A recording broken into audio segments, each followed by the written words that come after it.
বাবা, আমার জন্মদিনে কি একটা লাল জামা পাবো না?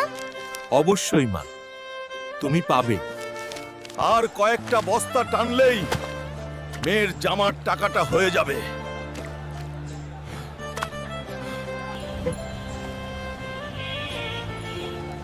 এই জামাটা আমার মেয়ের জন্য। এই জংলি, তোর ময়লা হাত দিয়ে জামাটা ধরলি কেন? বের হ এখান থেকে। আমি হারালাম, তবে আশা হারাইনি। কাকু, কাঁদো না। এই নাও আমার নতুন জামাটা তোমার মেয়ের জন্য।